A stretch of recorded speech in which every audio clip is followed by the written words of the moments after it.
Assalamualaikum warahmatullahi wabarakatuh. Kami dari kelompok 13 akan menjawab pertanyaan dari landasan politik. Pertanyaan ini akan dijawab oleh Lestari, Naila Safagaus, dan saya sendiri, Putu Sadianisi.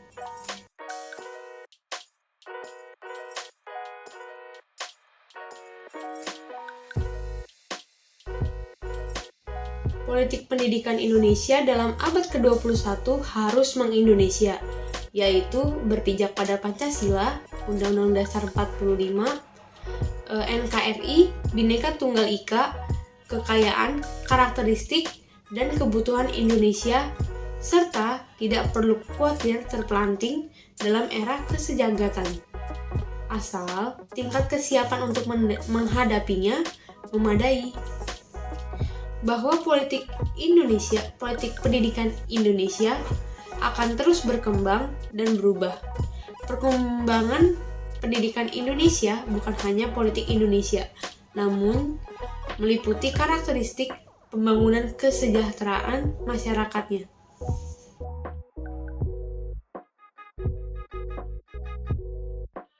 Pendidikan nasional dapat dikategorikan sebagai kehidupan karena memiliki sifat untuk berubah dalam tujuan yang akan dicapai maupun upaya untuk mencapai tujuan.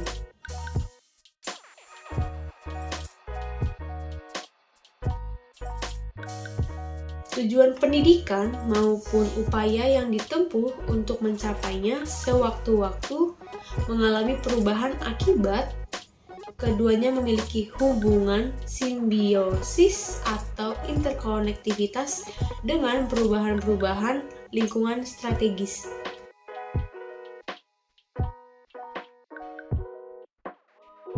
Esensi gerakan bidang politik pendidikan nasional dalam rangka membangun kualitas manusia seutuhnya, masyarakat Indonesia seluruhnya yang secara umum untuk mencerdaskan kehidupan bangsa dalam rangka membangun Indonesia yang mandiri, berdaulat, dan bermartabat.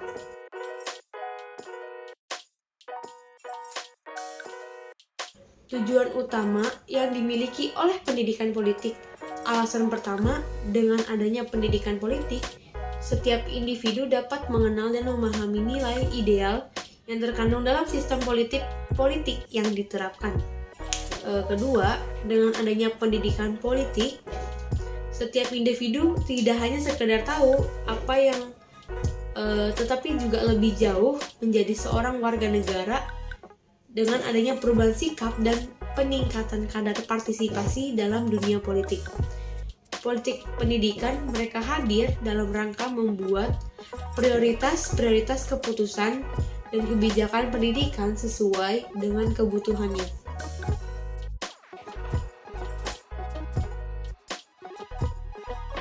Politik pendidikan Indonesia masih mosaik karena kebijakan, perencanaan, penganggaran yang kurang berpijak pada bumi dan kebudayaan Indonesia itu sendiri.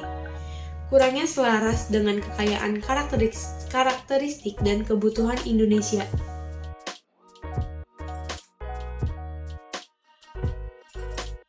Karena masyarakat masih menganggap bahwa dunia pendidikan harus dipisahkan dari dunia politik, karena keduanya tidak secampur menjadi satu. Dunia pendidikan membutuhkan pelayanan profesional yang harus berlangsung secara terus-menerus dan tidak memihak kepada kelompok-kelompok kepentingan tertentu, melainkan untuk semuanya. Sementara itu, politik pendidikan Indonesia dalam abad 21, dunia politik lebih menekankan pada kepentingan jangka pendek dan lebih mementingkan konstituen atau kelompok.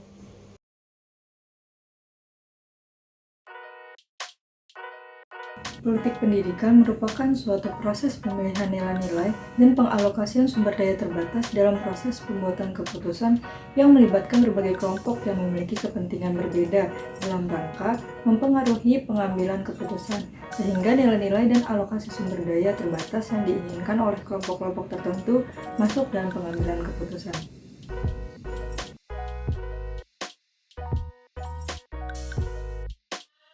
Karena dengan politik pendidikan, pengalokasian sumber daya yang terbatas dapat diputuskan sesuai dengan keinginan pihak-pihak yang berkepentingan terhadap pendidikan.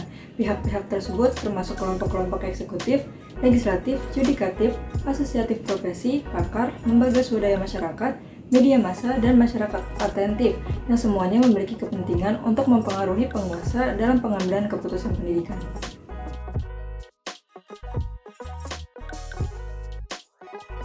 Legislatif memiliki kepentingan yang bersumber dari konstituensinya. Yudikatif berkepentingan bahwa pendidikan dilaksanakan secara adil, benar, bermanfaat, dan berkepastian. Masyarakat, khususnya orang tua peserta didik, memiliki kepentingan terhadap mutu pendidikan bagi anak-anaknya. Selain pengendali biaya sekolah, layanan pendidikan yang adil, benar, bermanfaat, dan berkepastian menjamin mutu. Organisasi Profesi Guru atau PGRI memiliki kepentingan untuk peningkatan kemampuan atau kompetensi guru, kesejahteraan guru, dan pengembangan karir guru. Media massa berkepentingan membentuk opini publik dalam rangka meningkatkan penggemarnya atau konsumennya. Dan bahkan saat ini sudah ada media massa tertentu yang menjadi alat partai politik tertentu. Independennya jelas mulai dipertanyakan oleh publik. Sekolah-sekolah internasional yang beroperasi di Indonesia, bukan sekolah asing yang jumlahnya kurang lebih 140-an, juga memiliki kepentingan beragam, antara lain motif keuangan dan bisa jadi ingin melakukan invasi ideologi ke Indonesia. Tentu masih banyak contoh-contoh lain, akan tetapi intinya bahwa pendidikan Indonesia telah mirip miniatur politik makro, di mana pendidikan telah menjadi arena konflik kepentingan.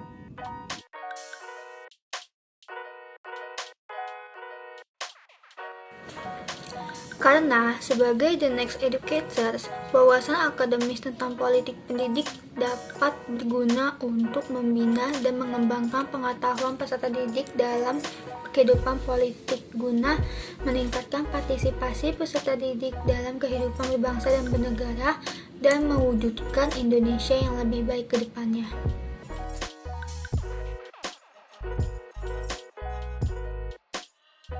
Karena politik negara sangat berperan dalam menentukan arah perkembangan pendidikan di suatu negara. Pendidikan dapat memberikan upaya atau sarana untuk mendukung tujuan negara melalui pendidikan yang berpijak pada Pancasila, UUD 1945, NKRI, dan Bhinneka Tunggal Ika. Sistem politik yang berlaku di suatu negara pun juga senantiasa terkait dengan kebijakan yang dibuat untuk semua bidang kehidupan, termasuk bidang pendidikan dan bidang politik itu sendiri.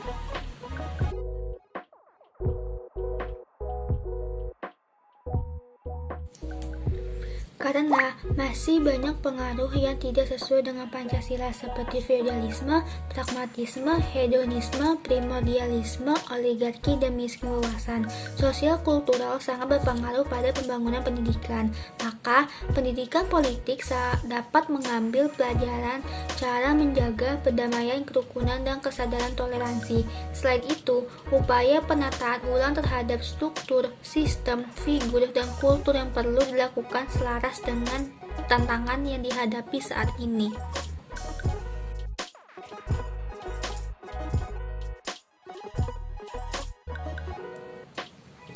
Karena dinamika politik sosiokultural, kemajemukan, kebinekaan, tuntutan desentralisasi, tuntutan globalisasi, dan kemajuan teknologi merupakan faktor yang strategis.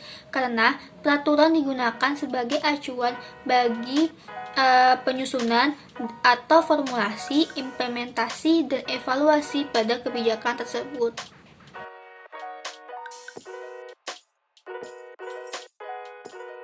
Pada waktu penjajahan, politik pendidikan diarahkan untuk memerdekakan Nusantara. Jadi, politik pendidikannya adalah pendidikan untuk melawan penjajah. Taman siswa merupakan pendidikan di zaman penjajahan yang melawan penjajah, dan ini merupakan satu-satunya di dunia yang diakui oleh UNESCO. Dalam masa Orde Lama, politik pendidikan lebih diarahkan untuk membangun sistem pendidikan baru setelah sekian lama dijajah oleh Belanda dan Jepang. Semangat untuk memendirikan bangsa merupakan acuannya, tetapi saat itu pendidikan Indonesia bercampur dengan partai politik, sehingga di sekolah-sekolah dan perguruan tinggi terkotak-kotak secara partai politik. Dalam era Orde Baru, politik pendidikan Indonesia lebih diarahkan untuk mendukung pembangunan ekonomi, tetapi pada saat yang sama, pendidikan Indonesia terkooptasi oleh kekuasaan, sehingga pendidikan lebih merupakan alat atau instrumen kekuasaan. Dalam era reformasi, pendidikan Indonesia lebih demokratik, tapi politik pendidikannya tanpa arah.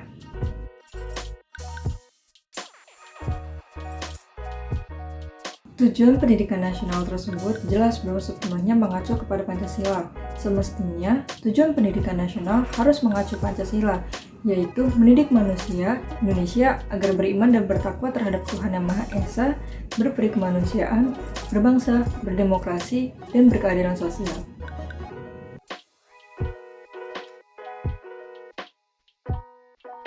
Cepat atau lambat, akan terjadi invasi nilai-nilai yang tidak saja membawa konflik, tetapi juga benturan dengan nilai-nilai jati diri keindonesiaan. Ini sangat merugikan karena tidak mendukung terhadap pengaktualan Pancasila dan Undang-Undang Dasar Republik Indonesia 1945, Bhinneka Tunggal Ika, dan Negara Kesatuan Republik Indonesia baik secara fisik, yaitu tanah, air, udara, secara formal, yaitu hukum, dan secara informal, yaitu sosial budaya. Tidak hanya itu, keputusan-keputusan atau regulasi yang dibuat sering kualitasnya rendah akibat rendahnya kualitas dan kurangnya kuantitas informasi. Di samping itu, pembuatan keputusan yang kurang partisipatif, kurang inklusif, oligarkis, hedonis, terpolistir, dan kurangnya perhitungan terhadap kemanfaatan keputusan di masa depan juga menyebabkan rendahnya kualitas keputusan.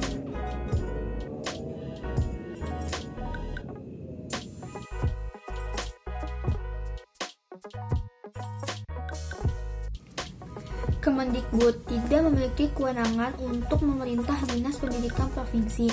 Dinas Pendidikan Provinsi tidak memiliki kewenangan untuk memerintah Dinas Pendidikan Kabupaten atau Kota. Hanya Dinas Pendidikan Kabupaten atau Kota yang berhak memiliki kewenangan dalam memerintah sekolah. Kesimpulannya, Kemendikbud ke sekolah memiliki keterkaitan yang hilang sehingga hal ini menyulitkan koordinasi. Akibatnya menimbulkan adanya desentralisasi pendidikan. Tingkat institusional, pimpinan satuan pendidikan tidak lagi bebas sepenuhnya untuk mengambil keputusan, kebijakan, perencanaan, dan penganggaran, tetapi dia harus bekerja sama dengan semua unsur dalam stakeholders.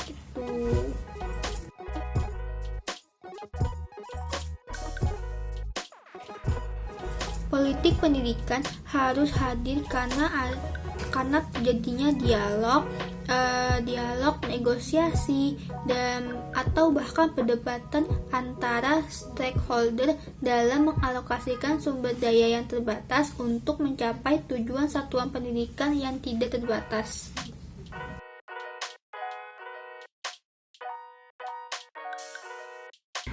Strategi politik pendidikan Indonesia yang berpijak pada bumi dan budaya Nusantara dapat menyiapkan dan menghasilkan peserta didik yang berkarakter dan sesuai dengan kebutuhan Indonesia. Peserta didik diharapkan mampu mengelola kekayaan apa saja yang ada di bumi Indonesia dan mampu untuk mencukupi kebutuhan negerinya sendiri.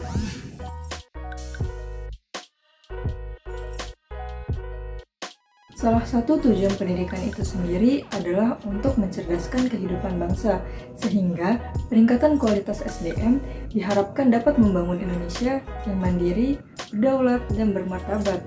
Dengan kualitas dasar SDM yang meningkat, diharapkan juga kualitas instrumental seperti ilmu, teknologi, seni, dan olahraga dapat meningkat juga.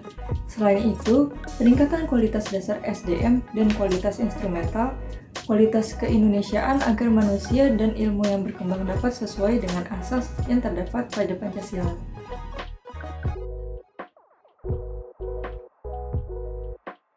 Dengan menerapkan online atau sistem tatap muka terbatas, selama prosesnya, pendidik memberikan tugas kepada murid agar tidak lepas tanggung jawab selama belajar di rumah. Dan diharapkan pula, orang tua tidak melulu memberikan tekanan pada anak agar merasa nyaman di rumah di usia sekolah. Dan di usia sekolah, kewajiban anak berfokus kepada pendidikan. Dalam sistem offline, diharapkan murid sadar diri untuk tidak melakukan kerumunan karena di sekolah adalah tempat untuk belajar, sedangkan guru lebih memperhatikan lagi dan diperhatikan fasilitas murid saat masuk sekolah. Sekian dari kami. Kami mohon maaf apabila ada kesalahan dan kekurangan yang kurang berkenan. Terima kasih. Assalamualaikum warahmatullahi wabarakatuh.